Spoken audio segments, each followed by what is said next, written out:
Last ২-৩ বছর ধরে আমি শুধু প্ল্যান করেই যাচ্ছি যে বসন্ত উপলক্ষে আমি একটা শাড়ি কিনবো অ্যান্ড ওই শাড়িটা পরে অনেক ঘুরবো অ্যান্ড অনেক সুন্দর করে সাজুগুজু করে অনেক অনেক ছবি তুলবো। বাট আমার ওই ইচ্ছাটা না ইচ্ছাতেই রয়ে গেছে। আমার কোনো না কোনো কাজ চলেই আসতেছে বা আমারই ইচ্ছে করতেছে না। অলসো ঘোরাঘুরি আর ছবি তোলা থাক দূরের কথা, আমার শাড়ি কিনা হচ্ছিল না। বাট এবার আমি প্ল্যান করেছি যে এবার আমি যত ব্যস্তই থাকি না কেন, আমার শত কাজ থাকলেও আমি আবার একটা ফাল্গুন উপলক্ষে শাড়ি কিনবো। অ্যান্ড আজকে আমি আমার সেই ফাল্গুনের শাড়িটা কিনতে যাচ্ছি। সো হ্যালো ভিউয়ার্স, আসসালামু আলাইকুম, welcome back to my channel beauty blogger Purna. আশা করছি সবাই খুব ভালো আছেন। আমি আলহামদুলিল্লাহ ভালো আছি। সকাল সকাল ব্লগটা শুরু করে দিলাম। একদম সকালবেলা ঘুম থেকে উঠে ফ্রেশ ট্রেশ হয়ে বাসা গুছিয়ে তারপর নিজের খাবারটা প্রিপেয়ার করে ব্রেকফাস্ট করার পরই আমি চলে যাই জিমে। কারণ সকাল সকাল জিমটা করলে আমার কাছে মনে হয় যে সারাটা দিন অনেক অ্যাক্টিভ থাকা যায়। নর্মালি জিমে আমার তেমন কোনো ভিডিও করা হয় না, বাট আজকে ভাবলাম যে আমার কিছু ওয়ার্কআউট আপনাদের সাথে শেয়ার করি। এখানে কিছু ওয়েট লিফটিং আমি করতেছিলাম অ্যান্ড জিম করি মোটামুটি 1.5 থেকে 2 ঘন্টা, মাঝে মাঝে সেটা 2 ঘন্টা 10-20 মিনিটও হয়ে যায়। এটা আসলে ডিপেন্ড করে। আর জিমে যাওয়ার আগেও আমি বেশ কিছু বাদাম খাই। জিম থেকে আসার পরও আমি কিছু বাদাম নিয়ে বসলাম এখানে। এগুলো আমি হালকা একটু টোস্ট করে নিয়ে আসছি। আদারওয়াইজ বাদামগুলো না কেমন যেন একটু মানে নরম নরম হয়ে থাকে। আমার কাছে ক্রাঞ্চি বাদামটাই ভালো লাগে। আর সকাল সকাল আপনাদেরকে এক বাকেট গোলাপ ফুলের শুভেচ্ছা জানিয়ে দিলাম। আমার মতো কারা কারা ফুল প্রেমী আছেন অবশ্যই কমেন্ট করে জানাবেন। আমি লিটারেলি ফুল মানে পাগল বলতে পারেন। ফুল দিয়ে আমাকে কিডন্যাপও করা যাবে, এটা আমি প্রায় সময় ভিডিওতে বলি। অ্যান্ড আমি অনেক অনেক ফুল পাই। ওসো আমি নিজেও আমার নিজের জন্য অনেক অনেক ফুল কিনি। আর আমি না ফুল পেতে যেমন ভালোবাসি, ফুল দিতে আরো বেশি ভালোবাসি। সো এটা আমি পেয়েছিলাম, তাই আপনাদের সাথে শেয়ার করে দিলাম। আর বাই দ্য ওয়ে, আজকের রান্নাটা আমি দুপুরবেলায় কমপ্লিট করলাম। গতকাল রাতে আমার অ্যাকচুয়ালি একটু সিক লাগতেছিল, দ্যাটস ওয়াই আমি আর রান্নাবান্না করতে পারি নাই। সো জিম থেকে এসে আমি একটু রেস্ট নিয়ে নেই, হালকা একটু বাদাম খেয়ে আমি কাজে লেগে পড়ি। অ্যান্ড খুব চটজলদি রান্নাটা কমপ্লিট করে ফেলছিলাম, কারণ আমার আগে থেকে কাটাকাটি করা ছিল।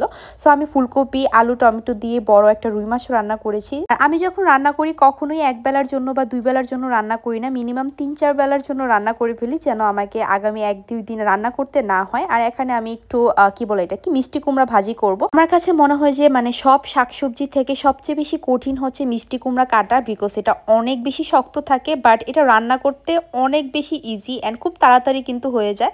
সো মাত্র 5 মিনিটের মধ্যে আমার মিষ্টি কুমড়া ভাজি ডান। আর এই ছিল আমার দুপুরের লাঞ্চ। অ্যান্ড লাঞ্চটা খুব মজা করে কমপ্লিট করে আমি আবারও 1-1.5 ঘন্টা ঘুমিয়েছি। ঘুম থেকে ওঠার পর আমার ভিডিও এডিটিংয়ের কাজ করা, তারপর ভয়েস ওভার করে আপনাদের সাথে শেয়ার করা, সব কিছু শেষ করলাম। আর আজকে সন্ধ্যার চাটা আমি বিকালেই খেয়ে ফেলতেছি। আর চায়ের সাথে ইদানিং আমার চিপসগুলো খুবই ভালো লাগতেছে। আমার কাছে খুব মজা লাগে এইসব ক্রাঞ্চি চিপসের সাথে চা খেতে।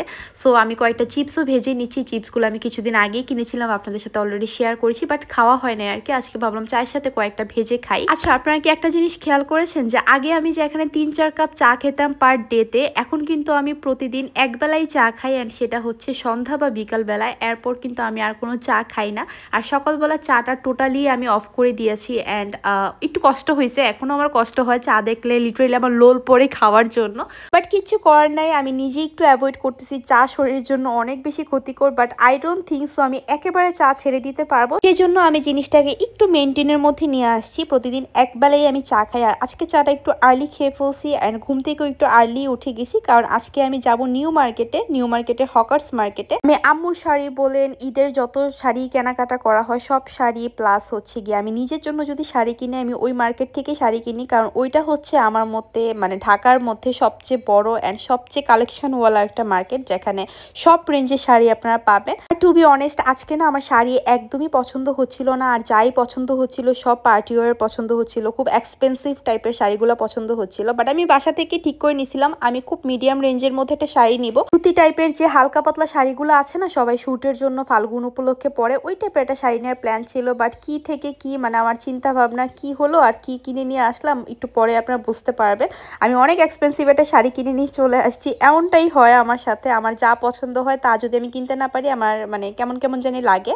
সো আমার মিডিয়াম রেঞ্জের মধ্যে কোনো শাড়ি পছন্দ হচ্ছিল না। আর একদম ইয়েলো টাইপের কোনো কালার আমি নিতে চাচ্ছিলাম না, যেহেতু সবাই পরে আমি একটু ডিফারেন্ট ওয়েতে সাজতে চাচ্ছিলাম। সো ফাইনালি আমি আমার শাড়ি কিনে ফেলছি। শাড়ির সাথে ম্যাচিং করে ব্লাউজ, পেটিকোট যা যা লাগে সবকিছু কেনাকাটা করে আবার বাসার দিকে চলে যাচ্ছি। আজকে আমার কোনো ফ্রেন্ড সার্কেলের কেউ ফ্রি নাই। অলসো আমার যে ছোট বোনগুলো আছে কেউই ফ্রি নাই। সো আজকে বাইরে থাকারও কোনো প্ল্যান নাই। সো আমি সুন্দরভাবে আসছি, কাজ শেষ করে আবার লক্ষ্মী বাচ্চার মতো বাসায় চলে যাচ্ছি। বাট বাসায় তো ডিরেক্টলি যাবো না, আমাকে তো স্ট্রিট থেকে কিছু না কিছু খেতেই হবে।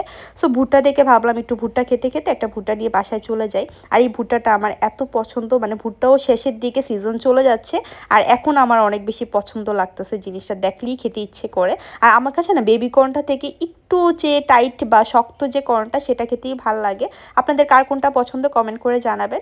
সো এখানে আমি আমার ভুট্টা নিয়ে নিলাম, আর ভুট্টা নিয়ে ডিরেক্টলি খেতে খেতে খুব মজা করে আরামায়েশ করে বাসার দিকে চলে যাব। আর বাসাতে গিয়ে কিন্তু আজকে আমি যে শাড়িটা কিনেছি ফাল্গুন উপলক্ষে সেটা আপনাদের সাথে শেয়ার করে দিব। বাই দ্য ওয়ে, আপনাদের কার কি প্ল্যান আছে ফাল্গুন উপলক্ষে অবশ্যই কমেন্ট করে জানাবেন। ফাল্গুন উপলক্ষে আমার কখনোই কোনো প্ল্যান থাকে না, ইভেন এবারও প্ল্যান আছে যে ফাল্গুনের দিনে যে আমি বের হবো ব্যাপারটা এমন না, আমি আরেকটু পরেও বের হতে পারি বা আগেও বের হতে পারি এরকম। কারণ ফাল্গুনের দিন না মানে ঢাকা সিটিতে এত বাজে অবস্থা থাকে আর অনেক বেশি ক্রাউড থাকে, আমি এত ক্রাউডের মধ্যে বের হতে চাচ্ছি না, দ্যাটস ওয়াই আমি চিন্তা করেছি একদিন পর বের হবো। আর এই হচ্ছে আমার শাড়িটা, আমি শাড়ি বাজার থেকে শাড়িটা নিয়েছি অ্যান্ড দোকানটা হচ্ছে ফিক্সড প্রাইসের, সো দামাদামির কোনো চান্স নাই। সেই জন্য আমার একটু খারাপ লাগতেছিল যে আমি আজকে দামাদামি করে কেনাকাটা করতে পারিনি। But look at the sari, এত সুন্দর ছিল, সিম্পলের মধ্যে গর্জিয়াস বলা না একদম ওইরকমই ছিল। দিল্লি বুটিক্সের একটা শাড়ি ছিল, সো আমার কাছে তো খুব ভালো লাগছে, একদম হালকা পাতলার মধ্যে। অনেকের কাছে কালারটা একটু বয়স্ক মনে হতে পারে, বাট আমার কাছে মনে হয়েছে যে এই কালারটা এখন চলতেছে। অলসো এই শাড়িটা এমন একটা শাড়ি একদম কম বয়সী মেয়ে থেকে একদম বেশি বয়স্ক মহিলা পর্যন্ত সবাইকে এই শাড়িটা খুব বেশি ভালো মানাবে। সো আমি এটার সাথে পেয়ার করে একটা ডার্ক মেরুন কালার একটা ব্লাউজ নিয়ে আসছি। আর দিল্লি বুটিক্সের শাড়িগুলোর যে ব্লাউজগুলো থাকে না, ব্লাউজগুলো আরো বেশি সুন্দর থাকে, একদম প্রিন্টেড একটা ব্লাউজ ছিল। বাট যেহেতু এখন এত সময় নেই ব্লাউজ বানানোর, এটা আমি পরে আস্তে ধীরে বানাবো আর কি। শাড়ির সাথে ব্লাউজগুলো আমি তাড়াহুড়া করে বানাই না। আমার না খুব শখ, আমার খুব এক্সক্লুসিভ কিছু শাড়ি কালেকশন থাকবে, আর শাড়ির সাথে ম্যাচিং করে পেটিকোট ব্লাউজ সব কিছু রেডি করা থাকবে, অর্নামেন্টস রেডি করা থাকবে। ইনশাল্লাহ এই শখটা আমি পূরণ করব, সেই জন্য আস্তে ধীরে এখন যে কোনো অকেশন উপলক্ষে হোক বা কোনো কিছু উপলক্ষে হোক আমি আস্তে ধীরে শাড়ি কিনতেছি, কারণ এই জিনিসটা আমার এখন নাও ইট ইজ খুব পছন্দ।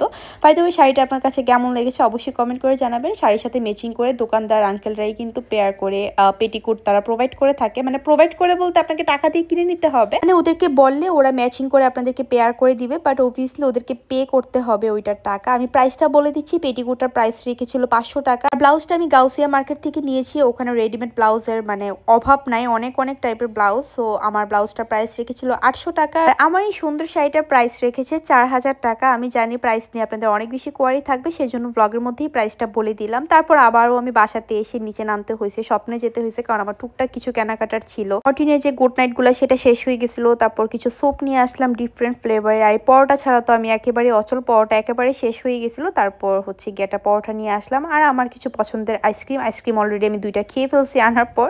সো এই ছিল আমার ছোট্ট একটা ব্লগ। আর বাই দ্য ওয়ে, আজকে রাত্রে আমি ডিনার করতেছি এই শর্মা টমিস্কুর শর্মা দিয়ে। আমি জানি এখন আপনারা অনেকে বলবেন যে জিমও করতেছেন বাহিরের খাবারও খাচ্ছেন, আমার অ্যাকচুয়ালি খাবার নিয়ে কোনো মানা নাই, মানে আমার ট্রেনারে বলে দিচ্ছে আমি সবকিছু খেতে পারবো, বাট একটা লিমিটের মধ্যে একটু মেনটেন করে। আমার কাছে শর্মা টমিস্কুর শর্মা খুব ভালো লাগে, সেই জন্য আমার একটু ক্রেভিংস হচ্ছিল দেখে আমি অর্ডার করে ফেললাম। বাই দ্য ওয়ে, এই ছিল আমার ছোট্ট একটা ব্লগ। আজকের এই ব্লগটা আপনাদের কাছে কেমন লেগেছে অবশ্যই কমেন্ট করে জানাবেন। আর ফাল্গুন স্পেশাল ব্লগটা দেখার জন্য কারা কারা অপেক্ষায় আছেন তারা কমেন্ট করে জানাতে পারেন। আজকের মতো এখানেই বিদায় নিচ্ছি, সবাই ভালো থাকবেন, সুস্থ থাকবেন, আল্লাহ হাফিজ।